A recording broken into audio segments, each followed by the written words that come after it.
Welcome back to my YouTube channel. तो जैसा कि पिछले वीडियो में हम लोगों ने क्राइसिस के बारे में डिस्कस किया था, इस वीडियो में हम लोग क्राइसिस इंटरवेंशन के बारे में पढ़ने वाले हैं। तो इसके इंटरवेंशन के बारे में जानने से पहले थोड़ा सा क्राइसिस के बारे में देखते हैं।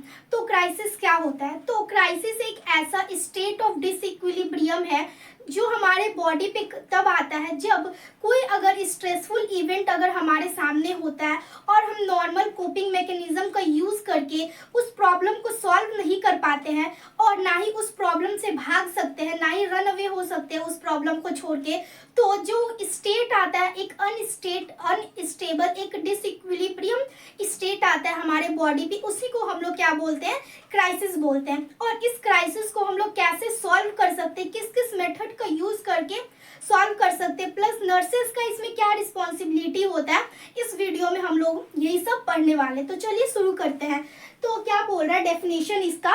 It is a technique use to help an individual और family to understand and cope with the intense feeling that are typical of a crisis. यानी कि ये क्या है? क्राइसिस इंटरवेंशन एक ऐसा टेक्निक है जो कि हम लोग क्यों यूज करते हैं? किसी इंडिविजुअल और फैमिली को हेल्प करने के लिए यूज करते हैं ताकि वो क्या समझ सके, कोप वो समझ सके और कोप कर सके इंटेंस फीलिंग। यानी कि क्राइसिस के टाइम पे जो फीलिंग आता है, जो अनस्टेबल स्टेट आता है, जो स्ट्रेस आता है, जो एंजाइटी आता है, उसको क्या कर सके? अंडरस्टैंड कर सके, प्रॉब्लम को समझ सके कि प्रॉब्लम है क्या और उसको हम लोग कैसे किस तरीके से उसका सॉल्यूशन निकाल सकते हैं, इसको समझ सके। और प्लस जो भी फीलिंग्स है जैसे स्ट्रेस हो गया, गुस्सा हो गया, एंगर हो गया, एंजाइटी हो गया, इस सब फीलिंग्स को, जो भी इंटेंस फीलिंग होते हैं उनको क्या कर सके? अंडरस्टैंड कर सके और उसको क्या कर सके? बैलेंस कर सके। इसी को हम लोग क्या बोलते हैं?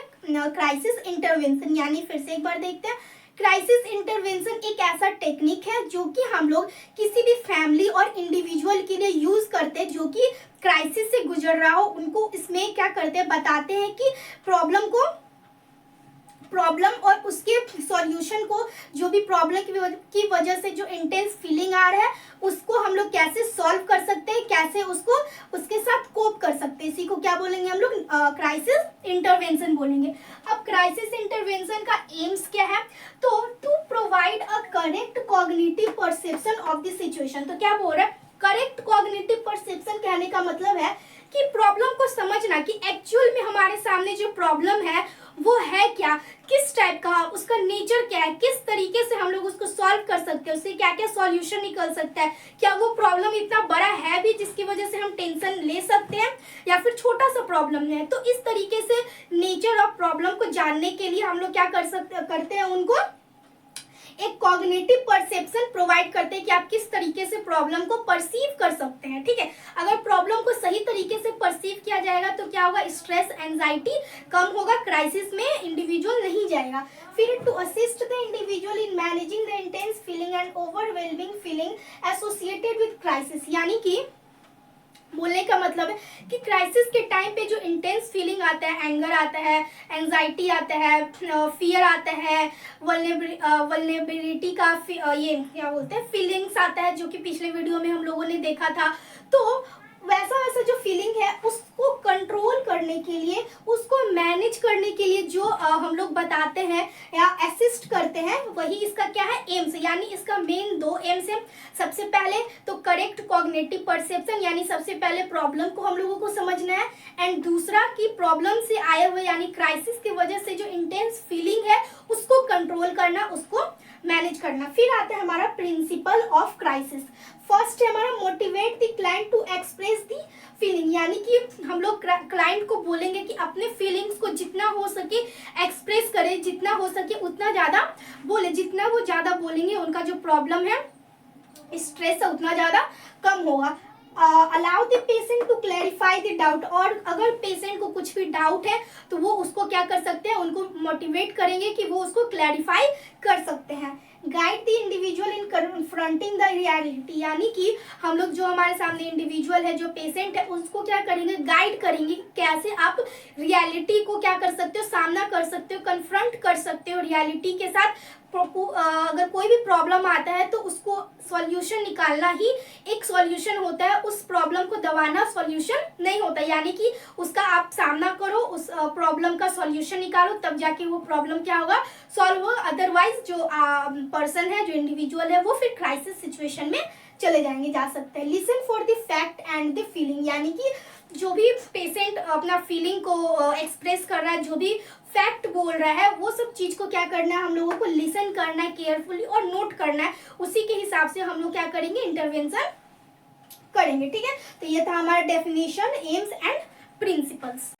अब देखते हैं हम लोग टेक्निक्स ऑफ क्राइसिस इंटरवेंशन। तो इसमें हमारा जो फर्स्ट टेक्निक है वो है कैथारसिस। ठीक है, तो कैथारसिस मतलब क्या होता है, कैथारसिस मतलब कि इमोशनल वेंटिलेशन, यानी कि आपके मन में जो भी इमोशनल चीज है, जो भी आपको परेशान कर रहा है, जिसकी वजह से आप इमोशनली मेंटली अनस्टेबल हो, उसको क्या करना, बाहर निकाल देना, उसको हम लोग क्या बोलते हैं, कैथारसिस बोलते हैं। तो इसमें क्या किया जाता है, जो क्लाइंट है उसको मोटिवेट किया जाता है कि आपके मन में जो भी चल रहा है, जो भी फीलिंग्स है, उसको क्या करो, आप एक्सप्रेस आउट कर दो, यानी कि रिलीज ऑफ फीलिंग, यानी कि अपने फीलिंग्स को क्या करो, रिलीज करो, ताकि आपको हल्का फील हो सके। जैसे कि नॉर्मल भी हम लोग क्या करते हैं, जब कोई प्रॉब्लम होता है और हम लोग किसी को बोल देते हैं, अपने फ्रेंड से, अपने फैमिली से, पेरेंट्स से, तो क्या होता है, वो जो प्रॉब्लम होता है थोड़े टाइम के लिए क्या लगता है, बहुत ही हल्का हल्का सा, मेंटली हम लोग बहुत ज़्यादा लाइट फील करते हैं। तो यही इसलिए जो है कैथारसिस का यूज़ किया गया कि जो पेशेंट है वो जितना ज़्यादा बोलेगा, जितना ज़्यादा रिलीज करेगा अपने फीलिंग्स को, उतना ज़्यादा उसके लिए अच्छा होगा, स्ट्रेस उसका उतना ज़्यादा कम होगा। फिर है क्लैरिफिकेशन, यानी कि इसमें क्या किया जाता है, सेकेंड मेथड में क्या किया जाता है, जो क्लाइंट है उसको और ज़्यादा बोला जाता है क्या, encouraging the patient to express more feelings clearly, यानी उसके पास जो भी फीलिंग्स है, उसके अंदर जो भी फीलिंग है, उसको और ज़्यादा क्लियर तरीके से एक्सप्रेस करने के लिए बोला जाता है। फिर थर्ड है हमारा manipulation, using patient emotions, wishes और value to benefit the person, यानी कि मैनिपुलेशन मतलब क्या होता है, किसी को मैनिपुलेट करना।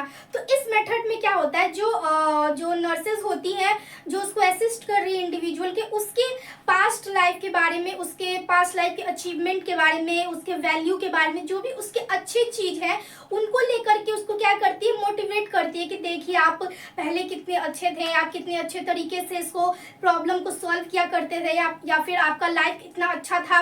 तो इस तरीके से उसके ही अचीवमेंट को लेके, उसके ही वैल्यू, उसके ही इमोशंस को लेकर के उसको अच्छा फील करवाती है, पास्ट को लेकर के अच्छा फील करवाती है, ताकि वो जो पर्सन है, जो इंडिविजुअल है, वो मोटिवेटेड फील हो सके कि हाँ, अपने पास्ट लाइफ को याद कर सके कि हाँ, मैंने पास्ट में कितना कुछ अचीव किया है, मुझे अभी भी अचीव करना है, मुझे ऐसे नहीं रहना चाहिए। तो इस तरीके से क्या करेंगे, हम लोग उसको मैनिपुलेट करेंगे। फोर्थ है हमारा रीइंफोर्समेंट ऑफ बिहेवियर, यानी कि पेशेंट को इस तरीके से मोटिवेट करना है कुछ कि वो जो पेशेंट है वो उसको लगे कि अगर मैं इस सिचुएशन से निकल जाता हूँ तो ये मेरे लिए क्या है, एक तरीके से रिवॉर्ड का काम करेगा।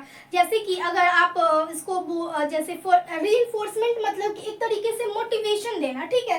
तो इसमें क्या होता है, पॉजिटिव मोटिवेशन हम लोग देते हैं। जैसे कि आप अगर इस सिचुएशन से निकल जाते हैं तो आपको ये सब आपके लिए अच्छा होगा, यानी कि एक उसको सिचुएशन का ये देना है कि अगर आप इस सिचुएशन से बाहर निकलते हो तो आपका लाइफ बहुत अच्छा हो जाएगा, ये कुछ भी नहीं है, आपका जो अच्छा लाइफ है वो आपका वेट कर रहा है। मतलब इस तरीके से क्या करना है, उनको उसको मोटिवेट करना है। अगर हो सकता है तो फॉर एग्जांपल अच्छे वर्ड से भी देने, वाओ आपने ये बहुत अच्छा काम किया, आप आगे जाके और अच्छा काम कर सकते हो, या फिर कुछ मटेरियल भी देना है, यानी कि कुछ अगर उसने कुछ प्रोग्रेस दिखाया है तो उसके लिए कुछ प्राइज देना है कि आपके लिए ये प्राइज, अगर आप और भी ज़्यादा अच्छा ये करोगे, प्रोग्रेस करोगे, तो आपको और ज़्यादा अच्छा मोटिवेशन या फिर प्राइज रिवॉर्ड दिया जाएगा। तो इस तरीके से हम लोग क्या करेंगे, रीइंफोर्समेंट ऑफ बिहेवियर कर सकते हैं। फिर सपोर्ट ऑफ डिफेंस, यानी कि सपोर्ट, यानी कि सपोर्टिंग मैकेनिज्म का हम लोग यूज करेंगे, यानी पेशेंट को इनकरेज करेंगे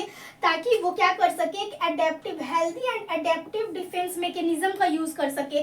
कैसे यूज करेगा वो, ये नहीं कि स्ट्रेस आया और वो बीमार पड़ गया, जैसे कि हम लोग क्या देखे थे, हम लोगों ने रिजोल्यूशन में हम लोगों ने देखा था, ठीक है। तो क्या होता है उसमें कि अनसक्सेसफुल में क्या होता है कि वो जो क्राइसिस आता है, जब प्रॉब्लम आता है, तो पेशेंट जो है वो क्या हो जाता है, बीमार पड़ जाता है। लेकिन ऐसा नहीं होना है, बीमार पड़ गया तो क्राइसिस तो खत्म हो गया, बट फिर भी क्या प्रॉब्लम है कि वो अनहेल्दी हो गया, यानी कि वो उसका जो फिजिकल है वो अनहेल्दी हो गया, फंक्शन नहीं कर पा रहा है वो। तो वैसा नहीं करना है। एक हेल्दी एडेप्टिव को, एक हेल्दी सॉल्यूशन को, एक हेल्दी एडेप्टिव डिफेंस को क्या करना, यूज करना। क्या कर सकते हैं इसमें, योगा कर सकते हैं, इसमें मेडिटेशन कर सकते हैं, एक्सरसाइज कर सकते हैं, बुक रीडिंग कर सकते हैं। तो ऐसा कुछ भी करो, करना है हम लोगों को, जिससे क्या हो, स्ट्रेस दूर रह सके, हमारा जो मन है वो हल्का हो सके, हम थोड़े ही टाइम के लिए, बट हम लोग क्या कर रह सके, स्ट्रेस फ्री रह सके।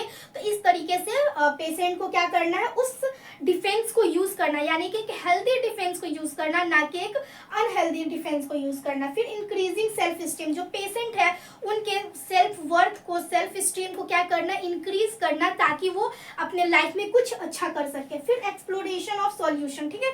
तो प्रॉब्लम को ये पेशेंट को मोटिवेट करना, इंडिविजुअल को मोटिवेट करना है कि वो जो प्रॉब्लम है, अगर आपको कुछ सॉल्यूशन, अगर आप लोगों ने कुछ डिफेंस मैकेनिज्म यूज किया, कुछ सॉल्यूशन का यूज किया, बट प्रॉब्लम सॉल्व नहीं हुआ, तो स्ट्रेस लेने वाला कोई बात नहीं है। आप दूसरे प्रॉब्लम सॉल्विंग स्किल्स को यूज करके भी प्रॉब्लम को सॉल्व कर सकते हो, और उनको मोटिवेट करेंगे ताकि वो अल्टरनेट वे या फिर अलग अलग तरीके से सॉल्यूशन को ढूंढ सके और अपने प्रॉब्लम को सॉल्व कर सके, ठीक है। तो ये हमारा टोटल 7 टेक्निक था, catharsis, clarification, manipulation, reinforcement, support of defence, increasing self esteem and exploration of the solution. तो ये क्या था हमारा टेक्निक ऑफ क्राइसिस इंटरवेंशन। तो आज के लिए बस इतना ही। आई होप आप लोगों को सारे टॉपिक्स इससे रिलेटेड समझ में आए होंगे, और अगर वीडियो अच्छी लगी then subscribe to my channel, and thank you so much for watching.